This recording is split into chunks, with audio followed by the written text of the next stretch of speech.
ওয়া তাআলা বলেছেন মুমিনদের গুণ হলো তারা কানিতিন এবং মুনফিকিন, তারা খরচ করতে জানে, অল মুস্তাগফিরিনা বিল আসহার, এবং তারা রাতে উঠে আল্লাহর কাছে ক্ষমা চায়।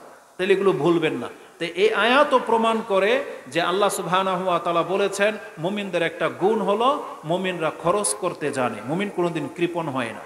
আল্লাহ সুবহানাহু ওয়া তাআলা সূরা আলে ইমরান এই 3 নম্বর সূরার আরেকটি আয়াতে, যেটা আপনি 133-34 পেয়ে যাবেন, যেখানে আল্লাহ বলেছেন উইদ্দাত লিল মুত্তাকিন, আমি জান্নাতটাকে প্রস্তুত করে রেখেছি মুত্তাকিদের জন্য। তারা কারা? আল্লাযিনা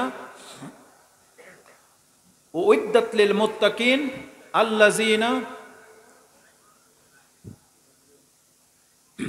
তারা মানুষকে ক্ষমা করে, ওয়াল কাযিমিনাল গায়জ ওয়াল আফিনা আনিন নাস, এবং তারা রাগকে দমন করতে পারে এবং তারা অন্যকে ক্ষমা করে। এই জায়গাতে আল্লাহ খরচ করার কথাও বলেছেন যে তারা তাদের অর্থ সম্পত্তি থেকে খরচ করে। এটা হচ্ছে মুমিনদের গুণ।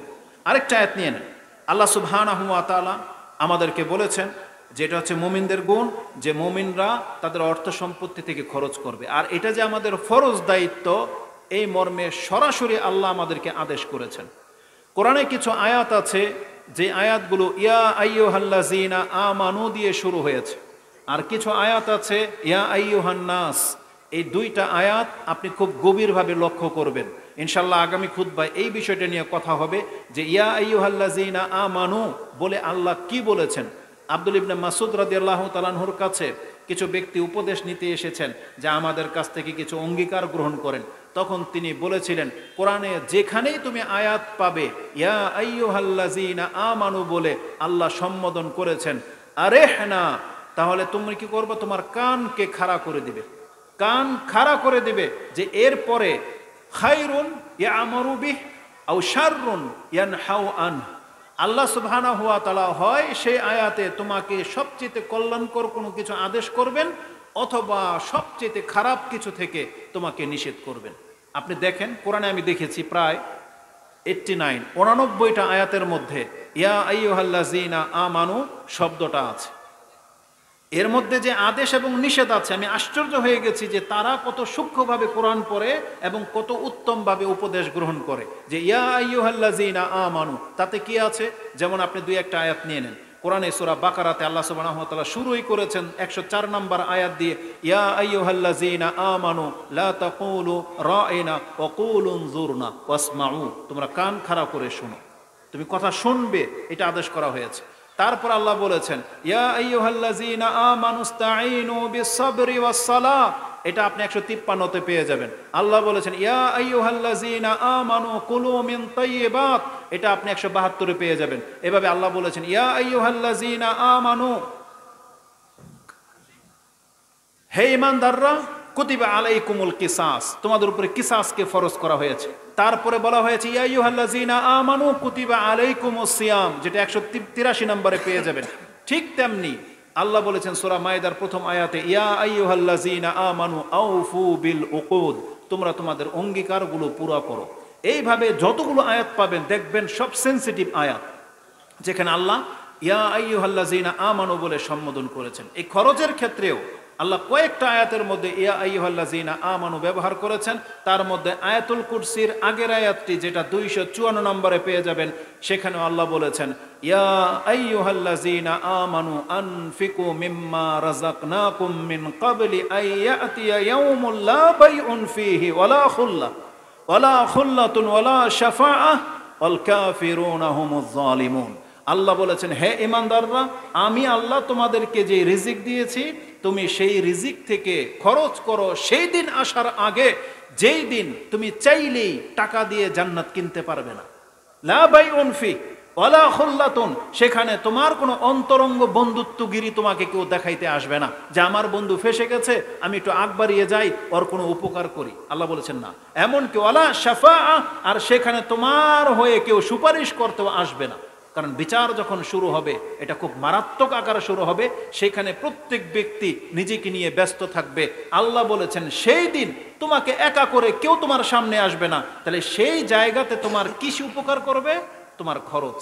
এজন্য আল্লাহ বলেছেন ইয়া আইয়ুহাল্লাযীনা আমানু আনফিকু মিম্মা রাযাকনাকুম, আর আমি আল্লাহ তোমাকে যে রিজিক দিয়েছি তা থেকে তুমি খরচ করো।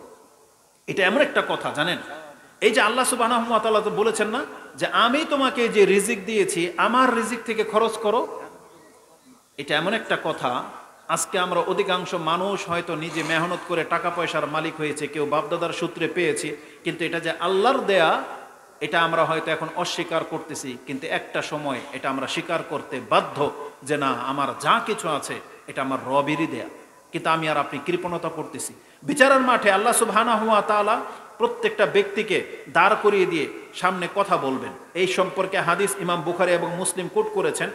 আল্লাহ সুবহানাহু ওয়া তাআলা সেই দিন, রাসূল বলেছেন, মা মিনকুম মিন আহাদিন ইল্লা সায়ুকাল্লিমুহুল্লাহ, এমন কোন ব্যক্তি বাকি নাই যেই ব্যক্তির সাথে ফেস টু ফেস আল্লাহর কথা হবে। লাইসা বাইনাহু ওয়া বাইনাহু তুরজুমান, তার সাথে আর আল্লাহর সাথে কোনো দ্বিভাষী থাকবে না। এবং ইমাম বুখারী রাহিমাহুল্লাহর ভাষা হচ্ছে লাইসা বাইনাহু ওয়া বাইনাহুল হিজাব, এমনকি কোনো পর্দাও থাকবে না, মানে একেবারে ফেস টু ফেস আল্লাহর সামনে দাঁড়িয়ে প্রত্যেকটা মুসলিমকে কথা বলতে হবে।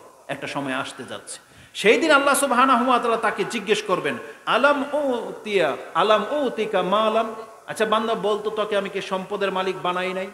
সেই ব্যক্তি বলবে বালা, অবশ্যই আল্লাহ আপনি আমাকে সম্পদ দিয়েছিলেন। এবং তাকে এটাও বলা হবে সুম্মা লা ইয়াকুলান্না আলাম উরসিল ইলাইকা রাসূলান, আমি কি তোমার কাছে রাসূল পাঠাই নাই? তখন প্রত্যেকটা মুসলিম বলবে হ্যাঁ আল্লাহ আপনি রাসূল পাঠিয়েছিলেন। আচ্ছা, দানের সাথে এই দুইটা কথার কি সম্পর্ক আছে বলেন তো? আমি কেন এটা কোট করলাম আপনাকে, আমি নাম্বারটা বলে দিই, তারপর আমি আপনাকে বলতেছি। হাদিসটা মুসলিমে 2238 এবং বুখারীতে হাদিসটা 1413 মানে 1413 রয়েছে। আল্লাহ সুবহানাহু ওয়া তাআলা বিচারের মাঠে আপনাকে এই কথা কেন বলবে যে বান্দা তোমাকে কি আমি দুনিয়াতে সম্পত্তি দিয়েছিলাম? আপনি বলবেন হ্যাঁ দিয়েছিলেন। এরপরে কেন এই কথাটা বলা হয়েছে যে আমি কি তোমার কাছে রাসূল পাঠিয়েছিলাম? তখন আপনি বলবেন হ্যাঁ। তার মানে রাসূল আমাদেরকে কি শিক্ষা দিয়েছেন? রাসূল আমাদেরকে যেই শিক্ষাটা দিয়েছেন, রাসূল বলেছেন এমন একটা সময় আসতে যাচ্ছে যে প্রত্যেকটা ব্যক্তি তার ডান দিকে তাকাবে, ফালা ইয়ারা ইল্লান নার, ওয়ায়ানজুরা আন শিমালিহি ফালা ইয়ানজুরা ইল্লান নার, সেই ব্যক্তি তার বাম দিকে তাকাবে, সেদিকেও সে আগুন ছাড়া কিছুই দেখতে পাবে না। এবং মুসলিমে আছে ওয়ায়ানজুরু বাইনা ইয়াদাই, সে তার সামনের দিকে তাকাবে, ফালা ইয়ারা ইল্লান নার, তার মানে চারদিকে আগুন, আর সেখানে তাকে দাঁড় করিয়ে দিয়ে আল্লাহ কথা বলবে। রাসূল বলেছেন এই আগুন থেকে যেই ব্যক্তি নাজাত পেতে চায়, তার মানে সেই ব্যক্তি এই সম্পত্তি থেকে যতটুকু সম্ভব দান করে পার হয়ে যায়।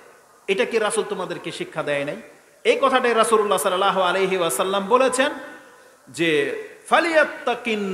ফালিয়াত্তাকিন্না, তোমরা যেন সম্ভব হয়, আহাদুকুম তোমাদের কোন একজন ব্যক্তি, আন্নারা এই জাহান্নাম থেকে বাঁচার জন্য, ফালিয়াফআল তাহলে সেজন্য তাই করে।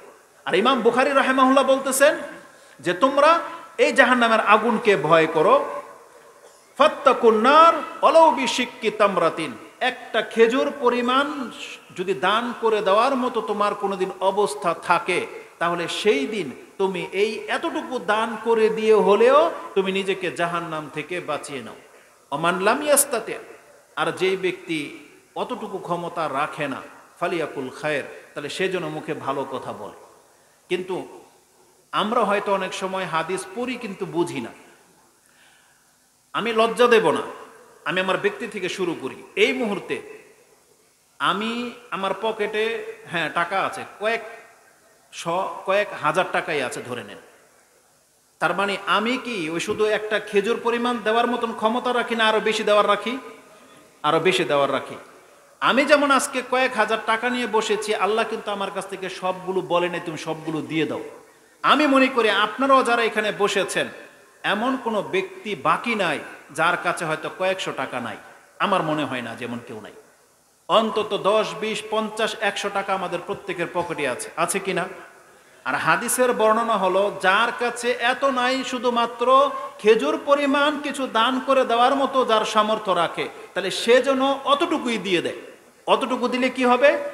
এই এতটুকু দান মানে যেই ব্যক্তি 5 টাকা দেওয়ার ক্ষমতা রাখে, যেই ব্যক্তি 10টা দেওয়ার ক্ষমতা রাখে, তার এই ক্ষমতা মোতাবেক দান করে দিলেই সে জাহান্নামের আগুন থেকে মুক্তি হয়ে যাবে।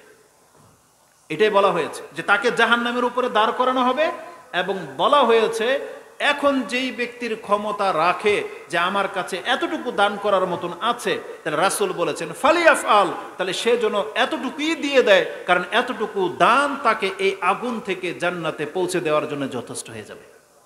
এটা হচ্ছে দানের ক্ষমতা।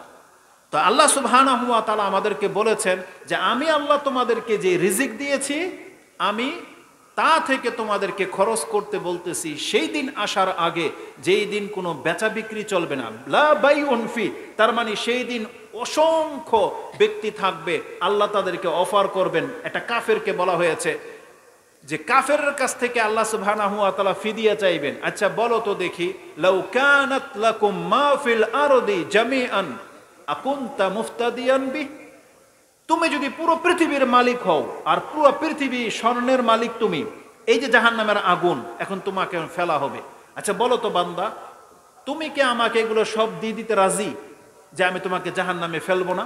তখন সেই ব্যক্তি বলবে নাম, আল্লাহ আমার পুরা পৃথিবী কেন আরো 10টা পৃথিবীর মালিক স্বর্ণ যদি আমি হই, আজকে জাহান্নাম থেকে বাঁচার জন্য আমি সব দিতে রাজি। কিন্তু আল্লাহ সুবহানাহু ওয়া তাআলা কি বলবেন জানেন? বরং তোমার কাছ থেকে এর চাইতে অল্প কিছু চাওয়া হয়েছিল, এর চাইতে হালকা কিছু চাওয়া হয়েছিল, সেটা যে তুমি আমার সাথে শিরিক করো না, এটা বলা হবে। কিন্তু আমি দেখাতে চাচ্ছি যে কিয়ামতের মাঠে জাহান্নাম থেকে বাঁচার জন্য একজন ব্যক্তি পৃথিবী ভরা স্বর্ণ দিতে রাজি হয়ে যাবে। কিন্তু আল্লাহ বলেছেন বান্দা তোর কাছ থেকে আমি পৃথিবী ভরা স্বর্ণ চাই না। কোনো মুসলিম যদি একটা খেজুর পরিমাণ হালাল টাকার দান করে, আল্লাহ বলেছেন এটা আমার জন্য যথেষ্ট, এটা যথেষ্ট হয়ে যাবে জাহান্নাম থেকে বাঁচার জন্য। এই জন্য আমাদেরকে আল্লাহ যাকে যতটা রিজিক দিয়েছেন, আমাদের উচিত আমরা যেন তা থেকে দান করি, কারণ এটা আমাদের উপর কিন্তু ফরজ দায়িত্ব। আর আপনি গিয়ে আয়াতের তাফসীরটা পড়বেন, আমি নাম্বার সহই বলেছি, যেটা সূরা বাকারার 254 নম্বর আয়াত। নাম্বার মনে না থাকলে আয়াতুল কুরসির আগের আয়াত, তাহলে আপনার ব্রেনে বসে যাবে। আয়াতুল কুরসির আগের আয়াতটা পড়বেন যেখানে দান করার কথা আল্লাহ সুবহানাহু ওয়া তাআলা বলেছেন। তাহলে এই আয়াতগুলো প্রমাণ করে যে আমাদের উপরে দান সাদকা করা ফরজ। রাসূলুল্লাহ